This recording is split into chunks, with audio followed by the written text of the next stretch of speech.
Alright guys, so we are going to keep going, and today we're going to talk about electrolysis reactions. So where we talked about galvanic cells, those reactions are typically spontaneous. So they're going to produce energy. They don't need any additional energy or anything to start the reaction. Whereas with electrolysis, these are primarily going to be non-spontaneous reactions. So electrical energy is going to be used to cause a thermodynamically unfavorable reaction to occur. So we're going to use some sort of electricity or voltage to make these reactions occur. So what's going to happen during electrolysis reactions, we're going to be converting electrical energy into chemical energy. So kind of comparing the two. Sorry, my screen is not clicking. There we go. So notice that here we have a galvanic cell on the left. Here we have a cadmium anode, copper cathode. This is a thermodynamically favorable reaction. So the electrons are flowing from the anode to the cathode, and it is actually producing energy. It does not need any additional energy for this to occur. Now, if we had flipped these two, we have cadmium as the cathode, copper as the anode. This is not a favorable reaction, so this is not going to happen on its own. We have to apply some sort of power source.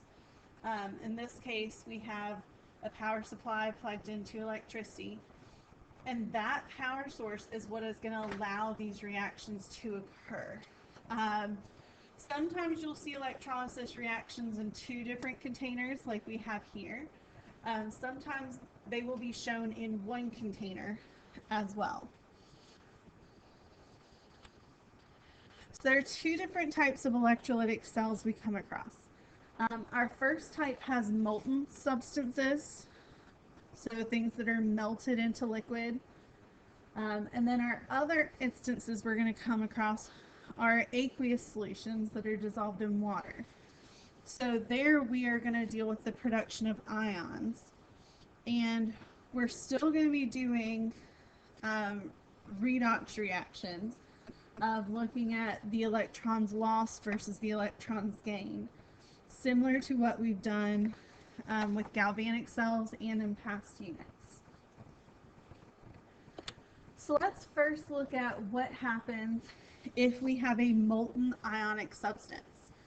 Whenever we melt an ionic substance, we're going to treat it as the metal ion and the non-metal ion. So what happens is the anion is going to go through oxidation at the anode. So anion goes through oxidation at the anode. And here the non-metal ion is going to produce the non-metal and electrons. So remember, it's releasing electrons or losing electrons, which is that oxidation. And then reduction of the cation is going to occur at the cathode. So the metal ion will gain electrons to become the metal overall.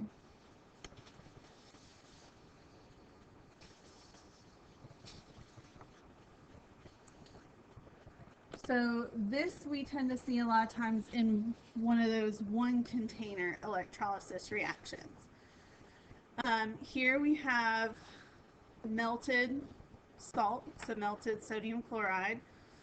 We said that the chloride ions are going to produce the nonmetal, so the chlorine gas at the anode. Sodium ions will produce sodium at the cathode. And notice this does have a battery and a switch to allow this reaction to occur. We're actually going to do this in one of our labs next week with electroplating, and hopefully we can get it to work sufficiently. Alright, our other type of electrolysis reaction is going to be electrolysis with aqueous solutions. So whenever we have an aqueous solution, we not only have the metal cation, the nonmetal anion, but we also have water in solution. So we have to figure out what is going to react, what is going to oxidize, and what is going to reduce. So in terms of the cathode, if the cathode is a transition metal, if that metal ion is a transition metal, the metal ion is going to add electrons and produce the metal. If it is any other cation, it is the hydrogen in water that is going to be reduced. So in this case, we would have water gaining 2 electrons to produce hydrogen gas, which remember hydrogen would have gone from a +1 to an oxidation number of 0. And that also produces 2 hydroxide ions. This does end up making a basic solution overall. So transition metals will gain electrons to become the metals. Any other cation, it is the hydrogen in water that is going to be reduced. Whereas at the anode, if the anode is one of our halogens, so our chlorine, bromine, or iodine, those halogens or halide ions are what are being oxidized. And there's 2 ways that you'll see these. One is the single ion produces half of the diatomic and produces electrons.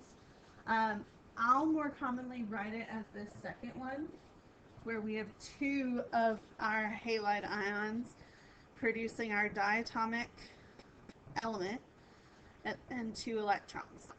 Any other anion, if it is not one of these halogens, it is going to be the oxygen in water that is oxidizing. So we have 2 water molecules that will oxidize to produce oxygen gas, plus 4 hydrogen ions and 4 electrons. These are trends and patterns that I would make sure that you review and remember. You will have to kind of figure out what is going to be produced at the cathode and anode. And we're actually going to do some math with this in a little bit as well. So let's look at a couple of examples of just writing out these equations. So first one says write the balanced net ionic equation for the electrolysis of aqueous sodium iodide. So it does tell us it's aqueous, so pay attention to, is it aqueous or molten? So aqueous, we said we split up our cation and our anion. So our cation, it said if it's a transition metal, it becomes the metal. Sodium is not a transition metal. Therefore, any other cation is going to be the hydrogen in water that is reducing at the cathode. So the reaction for the sodium ion, it won't be the sodium, it will be the water. So we'll have water and 2 electrons producing the hydrogen and 2 hydroxides. For our next one, we have the iodine. Iodine is one of our halogens. So we said the halogen can be oxidized into the elemental diatomic. So like I said, I tend to use the one that would be the 2 halide ion. That's going to produce our diatomic iodine and 2 electrons. Once you have your reactions, remember your number of electrons have to cancel out in both reactions. So we have 2 and 2. So we don't need to multiply one of the reactions. So we're simply going to add these together, and anything that is on both sides of the arrow can cancel out. So we have water plus 2 iodide ions producing hydrogen gas, 2 hydroxide ions, and iodine. So our 2 electrons canceled on both sides, and this should be balanced overall. So let's try a couple more. So here, write the balanced net ionic equations for the following. We have aqueous iron 2 nitrate. So remember, this is going to split into iron 2 and the nitrate ion. So for iron, iron is a transition metal, so our transition metal can be reduced. So we have iron 2 plus electrons, and it needs to be enough electrons to cancel out the charge. So this will require 2 electrons to cancel out that positive 2 charge, and that is going to produce iron solid overall. For the nitrate, nitrate is not a halogen, so it is the water that is being oxidized. So we have 2 waters producing the oxygen plus 4 hydrogen ions plus 4 electrons. Now that we have our 2 half reactions, we need to add them together. But remember, our number of electrons need to cancel. Our first reaction with iron has 2 electrons. Our second reaction has 4. So we need to multiply this first reaction by 2. That will give us 2Fe plus 2 plus 2 waters, producing 2 iron plus oxygen plus 4 hydrogen ions. Right, let's just do one more. Let's look at the calcium chloride down at the bottom. So we have calcium chloride aqueous. Calcium ions are going to be produced, and chloride ions are going to be produced. So with calcium, it is not a transition metal. Therefore, it's the water that is being reduced, not the calcium. In particular, it's going to be the hydrogen from water. So we have water plus 2 electrons produces the hydrogen and 2 hydroxides. So that's hydrogen being reduced. For the chlorine, chlorine is one of our halogens, so the halogen can be oxidized. So here's where we have the 2 of our ions producing our diatomic and 2 electrons. And make sure that our number of electrons are balanced. We have 2 and 2, so we can add these together. So we have water plus 2 chloride ions produces hydrogen plus 2 hydroxides plus chloride, or chlorine, excuse me. So that's going to be writing out our overall reactions. How we're going to use this with electrolysis is we'll be able to figure out how much of one of those solids or how much one of those gases is produced.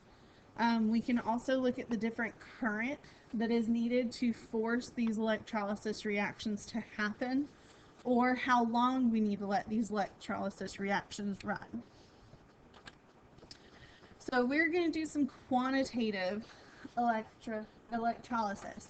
So remember, quantitative is math-based, so we're actually going to be able to measure the products or conditions for electrolysis to occur. Some different kind of terms that you may not be so familiar with. We do have a coulomb. A coulomb is a unit of electrostatic attraction. So coulombs is going to be used as a conversion factor for us.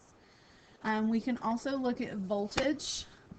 Voltage is the unit of electronic potential or cell potential that we were measuring with galvanic cells. Another conversion that we're going to be familiar with is ampere or amps. You might be more familiar with electronics and stuff, or they may measure in different amps or amperage. That's a unit of current. So 1 amp is going to be equal to 1 coulomb per second. So if we're given amps, we can use that as a conversion factor to go between coulombs and seconds. Another conversion that we will need to be able to use, and this is on your reference sheet, is a Faraday. A Faraday says that 1 mole of electrons is going to be equal to 96,500 coulombs. So we can end up going from moles of electrons to coulombs to amps. So we can kind of put all of these together as different conversion factors. So let's look at a couple of these. So here's how a problem would appear. Here we have a 15 amp current that runs for 2.20 hours through a solution of platinum 4 acetate. Wants to know how many grams of platinum metal can be plated out. So looking at under these conditions for electrolysis, how much of our solid can be produced? And it can be kind of tough to figure out where to start. You're either going to start with like mass or moles, or you are going to start with time, depending on what is given in the problem. Here, it does give us that the current is going to run for a total of 2.20 hours. So we are going to end up starting with time as our first factor. One thing that you need whenever you're doing a problem, though, because this is stoichiometry based, is we do need our net ionic equation for this process. So platinum 4 acetate, remember if it says it's a solution, that means it is an aqueous solution. So platinum 4 acetate splits into platinum and acetate. Platinum is a transition metal, so our platinum 4 is going to be reduced at the cathode. So that will have to add 4 electrons to cancel out the positive 4 charge, and that will produce solid platinum. For the acetate, it is not a halogen, therefore it's going to be the oxygen and water that is being oxidized. So we have the 2 waters produces oxygen plus 4 hydrogen plus 4 electrons. And before we combine this, note that our number of electrons are equal on both sides. And I'm going to go over to the side to save some space. So we have platinum plus 2 waters produces platinum solid plus oxygen plus 4 hydrogens. So that's our overall reaction. So we have our stoichiometry ratio. So like I said, we're either going to start based off of what's given with like mass or moles or time. So here, since we are given time, we are going to start with the 2.20 hours. And what we're ultimately looking for is grams of platinum. The other bits of information we have, so remember it did give us amps. So remember an amp is equal to a coulomb per second. So if we can get to seconds, we can use amps as a conversion. So we would need to get rid of hours. So 1 hour is 60 minutes. That's going to cancel out hours. Then we have minutes. 1 minute is equal to 60 seconds. So now that we have seconds, the amps can come in. We can get rid of seconds and change into coulombs. And we said amps is how many coulombs per second. So this means that it is 15 coulombs per 1 second. is the same as amps. Now we have coulombs. The other conversions that we had on the previous page, the only other thing with coulombs was that Faraday's constant. So we can get rid of coulombs, and it said that it was 96,500 coulombs come from 1 mole of electrons. Here's where our reaction comes in. Our overall reaction, if you notice, we neutralized 4 moles of electrons in our reaction. So we can use that as a conversion factor. We had 4 moles of electrons that we kind of converted, and that produced a total of 1 mole of platinum. Well, if we have moles of platinum, we want grams. So we have one more step left.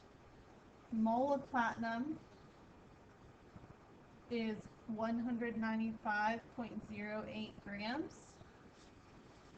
So that's going to allow everything to cancel except for grams. And we're going to have about 60 grams of platinum that are going to plate out from that reaction. So that's one way that you're going to see this. Like I said, you're either going to start with like mass or mole with the amount, or start with time. Let's look at one that's a little bit more challenging. So this reaction wants to know what's the amperage of current that is going to plate out 0.425 moles of nickel from a nickel 2 nitrate solution in 83.3 minutes. Here, it gave us both the amount of nickel and it gave us time. It wants us to find amps, which is normally one of those middle conversion factors. But remember, amps is going to be equal to coulombs per second. So we're going to have to take one number and find coulombs. We're going to have to take another number and find seconds, and be able to divide them to find amps. So we first have to write out our overall reaction. Remember, nickel 2 nitrate is going to split into the nickel 2. So since it's a transition metal, it can be reduced to solid nickel. Nitrate is not a halogen, so it will be the oxygen in water that is being oxidized.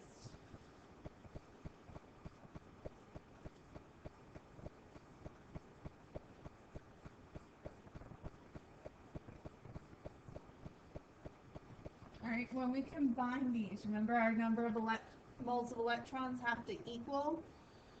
We have 2 in the first reaction, 4 in the second reaction. So if we multiply by 2, we're going to end up with 2 nickel ions plus 2 waters, producing 2 nickel solid plus oxygen plus 4 hydrogen ions. And we ended up neutralizing 4 moles of electrons. That'll come into play in a minute. So, like I said, this problem gives us both moles of nickel, which we can go from moles of nickel to moles of electrons, and then use Faraday's constant to go to coulombs. And then that will give us the top portion of our amps problem. But then we also need seconds. That's where we can use minutes and change into seconds. So look at all the numbers given to you and look at those overall conversion factors. So if we start out with the 0.425 moles of nickel, whenever we are trying to get to coulombs, so we said we can go from moles of nickel to moles of electrons. So we neutralized 4 moles of electrons to produce 2 moles of nickel. once we have moles of electrons, remember 1 mole of electrons is equal to 96,500 coulombs. And I'm not going to round anything until the very end. So that's 82,500, or excuse me, 82,025 coulombs. So now I have coulombs, but in order to find amps, I need coulombs per second. So I need to know how many seconds this goes over. So that's where we can take the 83.3 minutes